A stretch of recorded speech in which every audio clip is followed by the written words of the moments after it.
Bonjour à tous et bienvenue sur la chaîne Wrestling Love. On se retrouve aujourd'hui pour une toute nouvelle vidéo. Alors cette vidéo elle va parler de Stardom. On va faire la review de Stardom Yokohama Dream Cinderella. C'est un gros show de Stardom qui s'est déroulé le 4 avril. Et pour cette vidéo je suis accompagné par Erkane. Salut Erkane. Salut Pierre. Salut, donc on va faire la review de Yokohama Dream Cinderella. Déjà il y avait 3 matchs de titre. Quelle était ta hype pour ce show et du coup plus particulièrement pour les matchs de titre? J'étais très hype pour ce show, surtout que les weeklies ont été très bien gérés je trouve. Donc vraiment j'étais vraiment hype pour ce show. Alors pour le coup, moi personnellement je suis pas fan des shows de construction, mais je sais que les gros shows Stardom c'est toujours bien géré. Même si les shows de construction, bon t'as un spam de time limit draw qui me saoule fortement. En ce moment. Il y a vraiment genre, t'as leur go home show, ils te tapent 2 time limit draw, tu bégayes. Mais sinon, ouais, je sais que les gros shows ils savent plutôt bien les gérer. J'avais un peu peur pour le match de championnat World, on en reparlera tout à l'heure. Mais sinon, oui, j'avais une belle hype, surtout pour le main event où il y avait évidemment le plus de choses intéressantes à raconter. Mais du coup, voilà pour la présentation de ce show. On va commencer du coup avec le premier match du show. C'était un freeway avec AZM contre Ina et contre Lady C. Victoire de Ina en 7 minutes, ça m'a vraiment saoulé et elle fait le tomber sur les DC, hein, heureusement, mais ça m'a saoulé parce que j'aurais bien voulu qu'AZM gagne, étant donné que ça me paraît logique et que AZM c'est quand même une des meilleures du roster, et qu'elle ne gagne pas un match avec 2 rookies à côté d'elle, moi ça me saoule beaucoup. Mais le match est pas dégueu, voilà, c'est un 3, c'est bien pour rentrer dans le show, mais le résultat, moi, m'a vraiment saoulé personnellement. Je te rejoins, AZM aurait dû gagner, elle a carry tout le match, c'est vraiment dommage que Ina gagne. Mais bon, c'est un petit opener, ouais, qui peut peut-être mettre un peu sur les dents en vue du résultat, mais on rentre bien dans le show. Ouais, non, ça va, puis c'est pas trop long, je trouve ça bien géré, même si pour le coup, AZM qui vient de perdre en kick-off du plus gros show de l'année, le titre High Speed, et puis là, elle perd encore. Ah non, vraiment, le booking d'AZM, non, ça m'insupporte, vraiment, Non, mais elle devrait être bien plus haut, et ça me saoule un peu. Je vois pas l'intérêt de faire gagner Ina, en fait, tout simplement. Mais du coup, voilà. Surtout qu'en plus, AZM et Ina sont dans le même clan, donc à partir de ce moment-là, je vois pas la logique des choses. Mais bon. Du coup, voilà pour cet opener. On va maintenant passer au deuxième match du show. Deuxième match qui était Momo Watanabe contre Mina Shirakawa. En 12 minutes, Momo Watanabe a remporté le match. Heureusement que Momo a remporté le match, parce que le booking de Momo, c'est pas non plus la meilleure chose au monde. C'est mon troisième match préféré du show. J'ai mis 3,5, des bons échanges, vraiment des choses assez impactantes. Un gros air raid crash de la part de Momo, suivi d'une grosse pitch souplex aussi. Le finish est super strong. J'ai adoré le finish. Clairement, les deux font une bonne performance et je trouve que Mina Shirakawa progresse beaucoup depuis ces derniers mois, depuis son arrivée chez Stardom. Et voir un match comme ça, voir qu'elle puisse tenir le rythme sur un très bon match comme ça sur du 12 minutes, moi voilà, ça m'a fait plaisir. J'étais bien investi dans le match. Pour moi, c'est un bon 3,5 et le meilleur match de l'undercard. 11 minutes 54 pour un match de cette qualité, c'est très correct. Moi j'ai mis 3,25. Voilà, c'est simplement correct. Momo, encore une fois, qui régale. Mina qui, comme tu dis, s'améliore. Et je prends plus de plaisir à voir Mina. Ouais, non, je comprends, ouais, parce que quand elle est arrivée chez Stardom, c'était compliqué. Non, mais elle fait des belles prises, de tout. Non, c'est assez cool, c'est assez fluide. Et puis Momo Watanabe, de toute façon, c'est le genre de meuf chez Stardom. C'est vraiment l'une des 2-3 meufs chez Stardom. Je peux pas faire de mauvais matchs contre elle, quoi. Je te rejoins. Non, oui, pas grand chose à dire. Non, oui, je suis. Ouais, non, clairement, des Momo, Konami, Julia, tout ça, pour moi, c'est celle, tu peux pas faire un mauvais match. Mais du coup, voilà pour ce match. On va maintenant passer au troisième match du show. Le troisième match du show, c'était là aussi un 1 contre 1 avec Cosmic Angels contre Queen's Quest. On avait Unagi Sayaka contre Sayaka Mitani. Sayaka Mitani qui est donc ancienne challengeuse au championnat World d'Utami un mois auparavant. Et logiquement, Sayaka Mitani a remporté le match. Ça a duré quasiment 14 minutes. Voilà, pour moi, c'était peut-être un peu trop long. Moi personnellement j'ai mis 3, voilà, c'est un match qui est pas dégueu, reste ça décolle jamais, pour moi c'est probablement le moins bon match du show honnêtement. Sayaka Mitani carry évidemment le match pour moi. Unagi c'est toujours aussi green et pour le coup contrairement à Mina Shirakawa je trouve pas qu'elle progresse Unagi, mais Sayaka Mitani est très cool et fait quelques bonnes prises et voilà, ça reste un bon 3, mais même à ça décolle jamais vraiment, sur du 14 minutes c'est compliqué, tandis que le match d'avant t'as 12 minutes et vraiment tu sens que ça décolle assez rapidement, mais là ça élève jamais le niveau pour moi. Je comprends ton point de vue, mais pour moi quand même, j'ai bien aimé ce match, surtout la performance de Nagi qui m'a beaucoup plu. Et je vais surtout retenir la performance de Nagi, que j'ai envie de voir plus souvent, parce que je m'attendais pas à ce qu'elle sorte un aussi bon match. Et oui, résultat logique. Non, ouais, bah heureusement, tu sais, je voyais que ça durait longtemps. Soit j'avais peur d'un time limit draw, parce que chez Stardom, bon, voilà, ils sont bien capables. On le connaît, ils sont bien capables, les time limit draw. Mais j'avais peur qu'Unagi gagne, ce qui m'aurait vraiment saoulé, sachant que Sayaka Mitani sort d'une chance au championnat World dans le plus gros show de l'année, tu sais. Mais voilà, mais après, c'est un bon match, mais sans plus. Voilà, c'est vraiment du match filler, undercard, qui aurait pu teaser quelque chose d'intéressant, mais qui n'a pas été fait malheureusement durant le show. Hein, voilà. Mais du coup, voilà pour ce match, si c'est bon pour toi. C'est bon pour moi. Du coup, on va pouvoir passer maintenant au match un peu plus important hein, dans la carte de la construction.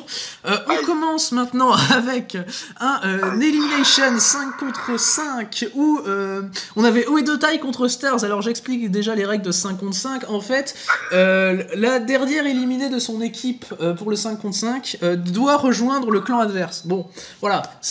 Voilà. Moi, pour le coup, je voyais peut-être Starlight Kid rejoindre Oedo Tai, mais bon, je voyais pas de meuf de Oedo Tai rejoindre Stars en tout cas. Voilà, je voyais évidemment Oedo Tai a remporté le match et c'est Gokigen Dev qui rejoint Oedo Tai. Bon, je vois pas l'intérêt de faire ça pour ça parce que Gokigen Dev c'est pas non plus la personne la plus intéressante chez Stars. J'aurais plus vu une Starlight Kid, j'aurais trouvé ça plus intéressant, puis ça dure 25 minutes vraiment pour rien. Les éliminations sont pas spécialement bien construites. T'as Saki Kashima, elle gagne 30 000 fois par roll-up, il y a de la hit d'Oedo Tai qui est vraiment saoulante. Saya Ida se fait éliminer pour moi bien trop rapidement dans le match aussi. Faut rappeler que c'est la championne future, hein, même si elle est pas considérée comme une championne dans le booking. Et pour le coup, elle s'améliore en plus Saya Ida, donc ça me saoule d'avoir mal booké. Parce qu'elle s'améliore vraiment. Et voilà, bon là c'est 25 minutes qui ont été beaucoup trop longues pour moi, où le match m'a toujours vraiment saoulé à cause de la hit d'Oedo Tai qui est chiante. Et j'ai mis 2,5 et puis Gokigen Dev qui rejoint un Star, je vois pas l'intérêt. Je vois pas l'intérêt. Le pire match de la soirée pour moi, il est là, c'est ce match 25 minutes où il se passe rien du tout. À part un moment pendant 2-3 minutes, un excellent échange entre Anan et Konami que je veux retenir de ce match, que j'ai vraiment kiffé, mais sinon, mais s'il vous plaît, c'est quoi cette grosse merde que j'ai vue? Gokigen Dev, s'il vous plaît, quoi, merde! C'est pas logique, Starlight Kid aussi était incroyable, mais Gokigen Dev... Non mais Gokigen Dev c'est un enfer, c'est un enfer Gokigen Dev. Hein. C'est un enfer, même quand elle continue à faire son foutu signe, elle le fait tout le temps son foutu signe. Et encore, tu l'as jamais vu en Def Yamasan, mais c'était le clown, mais sans le... Enfin, non, c'était les Def, mais sans le clown, pour le coup. C'est encore pire. Enfin, je regardais pas ce match, il est un cuir de sur 5, c'est vraiment de la merde. Non, oui, moi j'ai mis 2,5, ouais, c'est le moins bon match du show, clairement. Puis Konami, tu sens que c'est la seule qui est... Enfin, Mayui Watani aussi, évidemment, parce que... Là, pour le coup, je pense que je mets quand même Mayui Watani en MVP du match, mais Konami, tu sens que c'est la seule dans Oedo Tai qui a envie de catcher, quoi. Oedo Tai, c'est un enfer, la hit d'Oedo Tai avec Natsuko Tora qui intervient sur la fin. Oh, putain. Oh non, c'est chiant. Le Oedo Tai, je pense que tu seras peut-être d'accord avec moi, mais pour moi, c'est le Bullet Club de Stardom. Ah oui, je te rejoins de ouf. Totalement. Ah oui, non, c'est un enfer, mais du coup, voilà, victoire de Oedo Tai qui est quand même pour le coup assez logique, mais avec beaucoup trop de hits comme à leur habitude, et 25 minutes, bien trop long du coup. Et on a Gokigen Dev chez Oedo Tai maintenant, écoute, pourquoi pas. Du coup, voilà pour ce match, le premier match des matchs qui étaient présentés comme important. On va maintenant passer aux 3 matchs de titre.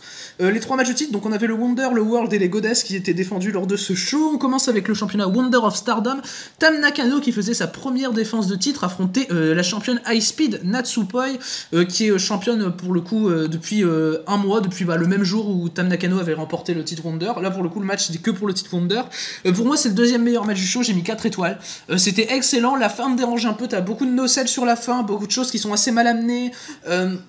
Même si ça m'a saoulé pour le coup certains no-sell parce que c'est sur t'as Tam qui se prend quelques grosses prises et qui revient directement derrière, et pour le coup moi ça m'interpelle un peu, ça m'a un peu saoulé. J'ai failli mettre 3,75 honnêtement, mais je suis resté sur le 4 parce que c'était pas non plus dégueu. Il y a des bons échanges de claques pendant le match, vraiment un peu le storytelling avec les bouteilles d'eau qu'elle se renverse sur la gueule, moi j'ai bien aimé, ça m'a fait rire. Et puis vraiment Natsupoi, elle joue super bien son rôle de heel, vraiment je trouve qu'elle va de mieux en mieux avec Donna Del Mondo, Natsupoi clairement.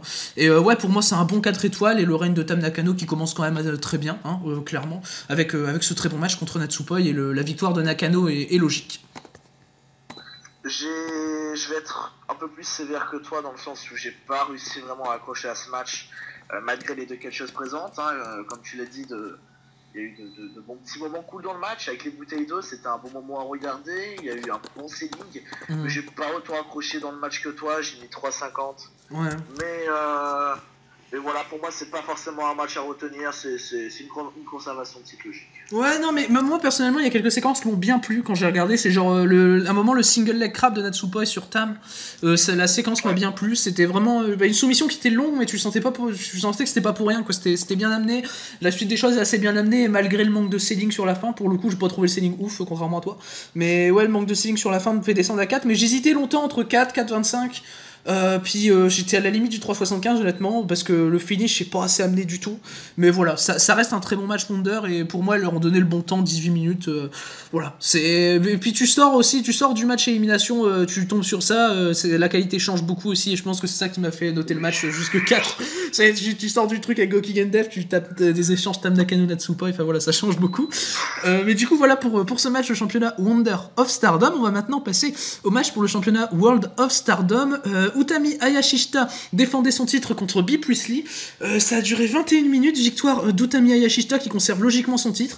Alors j'ai beaucoup de problèmes avec le match, mais il y a des choses que j'ai aussi bien aimées.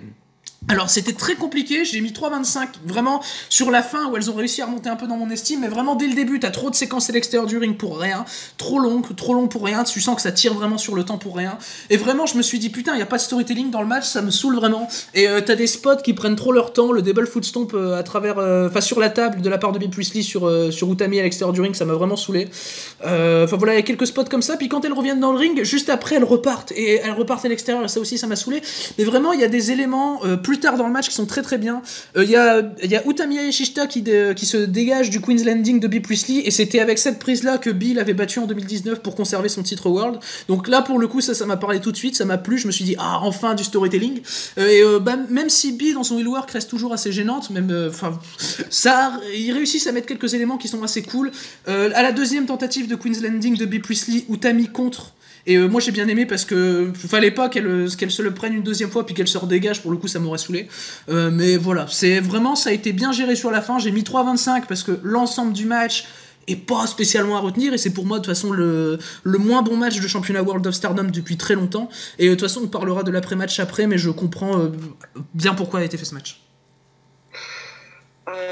De mon côté, c'est-à-dire que j'avais quelques espérances. Bea Priestley avait réussi à me convaincre étonnamment lors des jeux de construction, à me dire elle peut se débrouiller. Ça n'a pas été aussi bien que j'aurais pu le croire. C'est un peu dommage pour la 4e défense de titre de Hayashishita. Mais ouais, il y a beaucoup de choses qui sont bizarres dans le match, la façon dont le match a été écrit. Mais en soi, le match reste assez correct. Mais bon, je m'attendais quand même à plus pour une défense d'un tel titre en fait. Ah oui, non mais clairement. Mais le problème c'est que le match il est un peu construit à l'envers, et ça j'ai un problème avec ça, c'est que en fait, au début ils ont fait tous les moments, au début ils ont vraiment, tu sentais qu'ils avaient rien à raconter, et plus on avançait dans le match, plus il y avait de choses qu'elles faisaient en termes de storytelling, et pour le coup, moi je vois pas spécialement l'intérêt de faire ça, mais après heureusement il y a eu du storytelling par rapport à leur précédent match qu'elles avaient eu, parce que sinon là ça m'aurait saoulé vraiment, mais... C'est une conservation qui est logique de la part d'Utami, et le match est pas ouf, regardez pas le match, c'est pas pour moi, voilà, c'est une défense totalement random de World of Stardom, et heureusement que c'est pas le main event d'ailleurs, heureusement que c'est pas le main event. Oh là là. Du coup c'est bon pour le match, on peut passer à l'après-match. Ah oui, c'est bon. Ok, bah du coup l'après-match, on a une promo de Bea Priestley qui était du coup en rivalité avec notamment Utami et Momo Watanabe de Queen's Quest, et qui demande à Momo Watanabe de venir sur le ring. Momo Watanabe qui était à la table des commentateurs, elle vient, et Bea Priestley s'excuse pour tout ce qu'elle a pu dire d'elle. Elle dit qu'elle les aime, et que ça c'était son dernier match chez Stardom, et que de toute façon le roster était d'une très grande qualité. Et Bea Priestley a un peu une réaction de face qui me choque pas, sachant que c'est son dernier match chez Stardom. Ça me choque également pas que le titre World n'ait pas été mis en main event à cause de ça, parce que je vois pas l'intérêt de mettre Bea Priestley en main event, c'est son dernier match chez Stardom, qui plus est qu'elle a pas spécialement contribué à grand chose dans la Fed, même si elle a déjà été championne World, voilà, c'est pas non plus un nom historique de la Fed. Et voilà, moi ça me choque pas du tout, surtout si sa prochaine compagnie, qui sera probablement l'élite, on va pas se mentir, la veut en face, et voilà, moi ça me choque pas, puis ils ont fini la rivalité pour moi de la meilleure des manières entre Bea et Queen's Quest. Alors, par où commencer? Mais en fait, je m'y attendais pas cette fin, ou de voir quelqu'un de haut et de taille faire ce qu'elle a fait, donc s'excuser, pleurer. Mais après, c'est logique. Je me dis, elle doit quand même laisser une bonne image avant de partir de Stardom. Donc ça, ok. Mais disons que je sais pas, pour moi, il y a un truc qui me choque, où j'arrive pas à mettre vraiment un mot dessus. Je m'attendais juste pas à ça, en fait, à cette fin. Où BA quitte et peut-être dans quelques jours, on verra BA is All Elite Wrestling. He's back in All Elite Wrestling. Oh là là. Non, c'est vraiment bizarre. Cette fin de match a été. Pour moi, j'ai trouvé vraiment ça bizarre. Parce que j'étais pas forcément à l'aise avec ça, mais bon. C'est comme ça. Bah après, par rapport au fait que moi, pour moi, ça justifie tout en termes de placement dans la carte, que le World... Je sais qu'il y a beaucoup de gens qui ont gueulé, à tort, que le Goddess of Stardom soit dans le main event, et enfin voilà, moi ça me choque pas du tout, je comprends totalement la décision que Stardom... Ouais, moi je comprends totalement la décision que Stardom a pris, pour le coup, y a pas de souci avec ça, et qui plus est qu'en plus le match est pas ouf, donc si on peut se l'éviter de l'avoir en main event, écoute, moi ça me va. Alors ce qui m'a surpris personnellement, c'est que Utami, on en parlera tout à l'heure, on en parlera plus tard, c'est que Utami n'est pas de prochaine challengeuse tout de suite. Ça m'a un peu surpris sur le coup. Comme Tam Nakano d'ailleurs juste avant, qui n'avait pas eu de prochaine challengeuse tout de suite, et j'avais imaginé que Saya Kamitani puisse la challenger. Et là, Utami, je voyais personne spécialement, mais voilà, ça m'a un peu dérangé sur le coup. Il faut attendre le main event pour en parler. Ouais, non, oui, j'attends le main event, t'inquiète. Ah là là. Du coup, on va passer au main event, si on est si pressé. On va passer au main event, qui était pour donc les championnats Goddess of Stardom title. On avait Maika et Himeka qui défendaient leur titre, qu'elles ont gagné...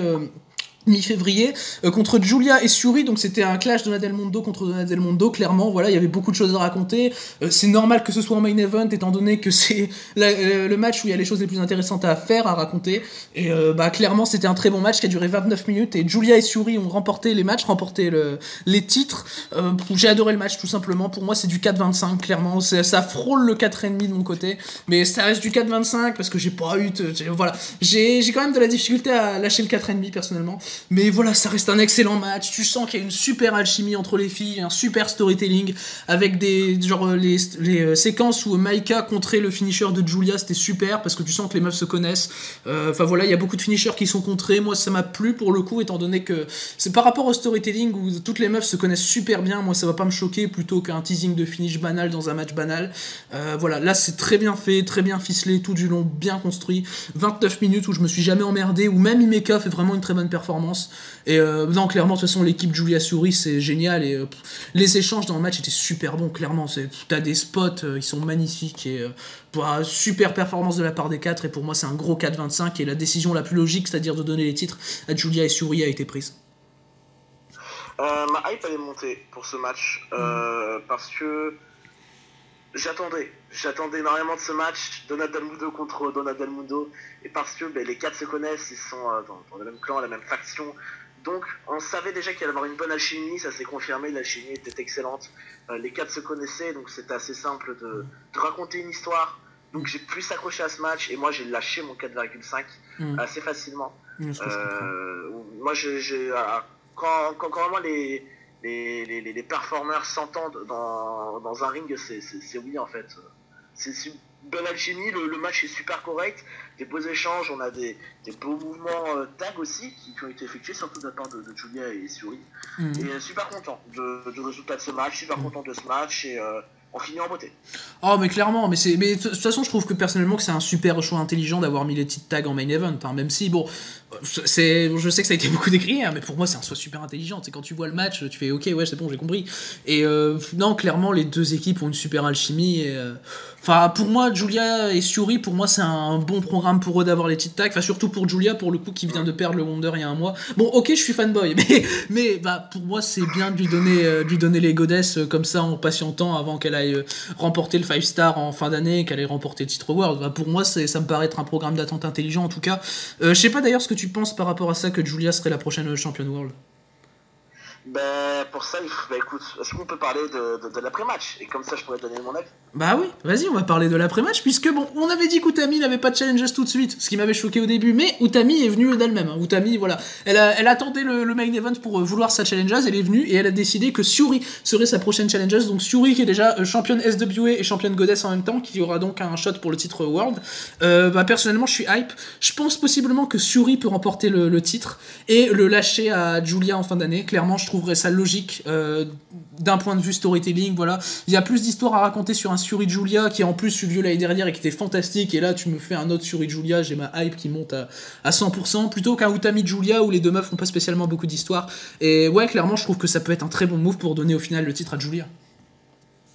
Bah écoute, ouais, bah, c'est même toi qui m'a d'abord dit que pour toi, Syuri allait gagner le titre et Julia allait la battre. Et c'est totalement plausible, c'est logique. Voilà, juste je pense que Julia peut et a toutes ses chances de remporter le titre quelques mois plus tard en fin d'année face à Syuri, donc c'est vraiment une affaire à suivre et très très bon booking. Non, oui, t'as bien raison. Je te réinviterai sur la chaîne plus souvent si c'est pour parler bien de Julia. Non, oui, clairement, je suis assez d'accord. Et puis le match en soi va être très bon. Syuri a fait d'excellents matchs ces derniers temps. Et enfin voilà, c'est. Et puis pour le coup, ça va changer de Utami contre Bea Priestley. Hein. Y a pas de souci sur ça. Et le match du coup se déroulera au Tokyo Dream Cinderella. C'est le prochain gros show de la Stardom qui a été annoncé pendant le show, qui aura lieu le 29 mai. Donc voilà, ils vont prendre leur temps pour bien raconter les choses. Et puis voilà, finalement, en voyant la date de leur prochain show, je comprends totalement pourquoi il n'y a pas beaucoup de programmes qu'ils ont avancé lors de ce show, personnellement. Ouais, bah écoute, enfin, je vais peut-être éviter d'être autant hype pour ce show, parce que le show du coup du 4 avril, il était pas si bon qu'on pouvait attendre. Donc pour moi, si j'ai un conseil à donner, c'est de ne pas être trop hype, car sinon on va être déçu. Ah oui, non, je suis totalement d'accord. Du coup, ouais, le show en général, il est pas incroyable. Vraiment, il est loin d'être incroyable. Il est bon sans plus. Voilà, il est bon sans plus. C'est pas vraiment ce qu'on peut retrouver de meilleur chez Stardom. Clairement, c'est pas au même niveau que leur show du mois dernier. Mais bah clairement, pour moi, si j'ai des matchs à conseiller, c'est le titre Wonder et le titre Tag. Surtout le titre Tag pour le coup, qui était vraiment. Oui. Ouais, pour moi, qui est largement au-dessus quand même. Mais bah voilà, je pense que c'est la même chose pour toi pour les deux matchs à conseiller du show. Totalement. Mais du coup, ouais, bah voilà, du coup, pour cette review de Stardom Yokohama Dream Cinderella, voilà, du coup, pour ce show qui était dans l'ensemble assez bon. Merci à toi, Erkane, d'avoir participé à la vidéo. Et du coup. Merci à toi. Et bah de rien, et du coup, d'ici les prochaines vidéos, je vous dis à la prochaine.